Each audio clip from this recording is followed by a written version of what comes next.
ବିଶ୍ୱକବି ରବୀନ୍ଦ୍ରନାଥ ଠାକୁର ଈଶ୍ୱର ବିଶ୍ୱାସୀ ଥିଲେ। ନିଷ୍ଠାପର ଭାବରେ କର୍ମ କରି ସେ ସବୁ ଈଶ୍ୱରଙ୍କୁ ସମର୍ପି ଦେଉଥିଲେ। କର୍ମବୀର ମଣିଷଙ୍କ ପ୍ରତି ଈଶ୍ୱରଙ୍କର ଅପାର କରୁଣା ଥାଏ, ଏହା ସେ ଅନୁଭବ ମଧ୍ୟ କରିଥିଲେ। ସେ କେବେ ମୁଁ ଶବ୍ଦ ଉଚ୍ଚାରଣ କରୁନଥିଲେ।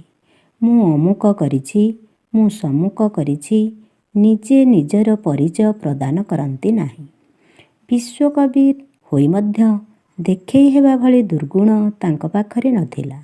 ସେ କହୁଥିଲେ, ମୋ ଯଶ, ମୋ ପ୍ରତିଭା, ମୋର ପରିଚୟ ସମସ୍ତଙ୍କ ନିକଟରେ ପହଞ୍ଚାଇ ଦେବ।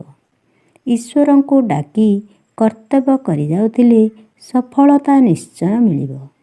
ସବୁର ସମାଧାନ ସମୟ ହିଁ କରିବ। ସେ ସମୟ ପୁଣି ଈଶ୍ୱରଙ୍କ ହାତରେ ଅଛି। ରବୀନ୍ଦ୍ରନାଥ ଠାକୁରଙ୍କର ପ୍ରତିଭା, ଯଶ, କୀର୍ତ୍ତି ସବୁ ଭାଷାରେ, ପତ୍ରପତ୍ରିକାରେ ଲିପିବଦ୍ଧ ହୋଇଅଛି।